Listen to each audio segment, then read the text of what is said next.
So, ito yung preparation natin para sa keyless, busina, at saka ah, mini driving light, no?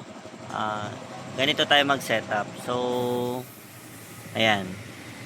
Papansin nyo, medyo binago ko na ng bahagya yung kanyang fuse box. Kasi para same pa rin siya. So, yung headlight, ayan, pansin nyo, iba na yung line niyan. Then, yung horn, tail stop meter, tail stop horn, iba na rin yung line niyan. Ayan. Diba? Tapos, dito sa clock, meron din siyang line. Ayan. So, etong linya na to, itong tatlong green na may yellow na lining, yan yung ating negative. So, body ground natin to. Dito na yan sa tornilyuhan. So, ito na yung magiging main positive natin ng yung dilaw ay sa all lights. Then, yung violet naman ay sa horn. Ayan. Tapos, ito naman blue na to, na may lining na white. Ito naman yung trigger ng kanyang starter. So, ilalagay ko yan dito para sa trigger ng starter niya. So, ito naman yung para sa PKE niya. Itong linya na to. PKE niya. Tapos, ito naman yung apat na relay. Ayan. So, good evening mga ka-smiley. Tapos na yung ating Honda Rebel 500. Ito yung pangalawang version. So, ibang version din pala ang wiring nito. So, medyo challenging. Dito muna tayo sa battery side. So, sa battery, hindi ko na mabubuksan yan dahil nakasara na. Pero wala akong terminal sa battery. So, kinuha ko yung terminal pin nun doon sa may starter. Yung positive. So, kaparehas siya doon sa unang Rebel natin. Ngayon, dito ngayon nakapwesto yung mga relay natin. So, nagkasya naman siya dyan kasi naka single seat lang yung Rebel ni Sir. Ayaw kasi niya naman yan. Ang problema dito, so open na open to sa talsek. So, papa-assist ko to kay Sir na malagyan niya ng fender para hindi dito nababasa dahil prone to sa tubig. Lalo na magtatagulan na. Ngayon, yung dalawang puti, yan yung ating PKE. Yung sumunod na unang blue, yun yung ating all lights relay. Kasama na dyan ang headlight, ang park light, at saka ang signal light. Ngayon, yung huling denso, yun naman yung ating horn. PIA horn yun. So, ito yung ating PKE remote, PKE sensor, PKE ECU. Then, ito, pinalitan natin yung kanyang buzzer para maliit lang. So, ganito yan. Yun. So, mahina na lang. Ayan. So, ganyan yung setup natin. Ito yung kanyang Zenlo X1 Plus. Ayan. So, i-cable tie na lang natin yan mamaya. Then, dito gumapang yung wire natin. Ayan. So, ayun. Tapos ito. So, lumabas siya dito.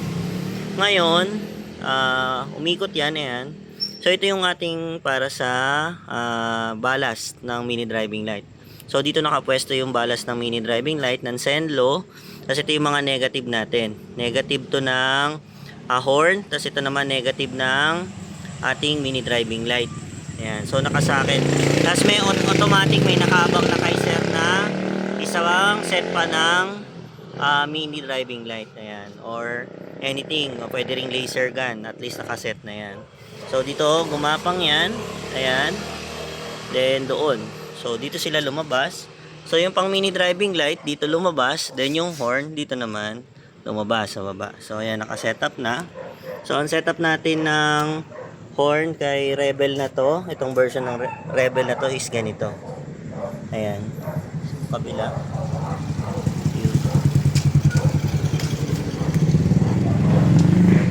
So, ayan ating mga terminal pins. O, ganyan. Ayan. So, wala siya ngayon dito. Kasi magkaiba ng design. So, pansinin nyo na lang yung naunang Rebel. Magkaiba sila ng design. So, dito naman tayo sa headlight. Ayan. Then, gumapang siya. Ayun. Then, dito ko siya pinalabas. Dito. Ayan. So, itong cable na to is para dito sa kanyang USB charger voltmeter. Tapos buti dumating na tong kanyang bracket ng USB charger voltmeter. Then, ganito tayo. Ayan o. Ayan. So, dito, ito may extra na ulit si Sir para sa isa pang mini driving light. Para sa domino switch na lang to.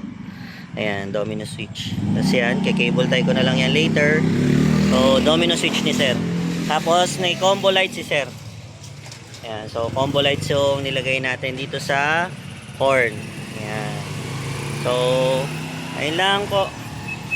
Ayun lang mga ka-smiley. So, balik ko lang yung kaha. So, ayun mga ka-smiley, na ibalik na natin yung kaha ni sir. At, ayan. So, PKE mode. Pag nagalaw ang motor. Uy, galaw ka. Yon. Ayan. So, PKE mode yan. So, hindi magi-start yung motor pag PKE mode. So, pagka i-off, ganyan. Then, kapag gusto mong pa-startin yung motor, dalawang kidlat. Yan. Yun. Diba? Okay.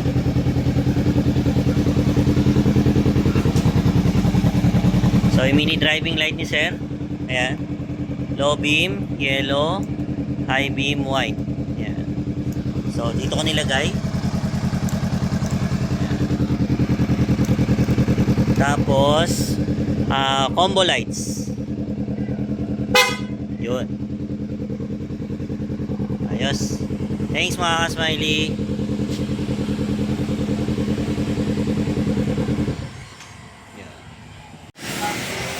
So, update ko lang.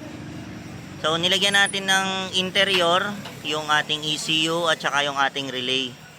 So, yung malapad na interior to parang 300. Ayan. Or 275. Para, kasi yan yung gulong ni sir. Ayan o, prone na prone sa tubig. So, malaking bagay na yan para hindi masyadong mabasa ng rekta yung mga relay at saka itong mga ECU natin. So, ayan.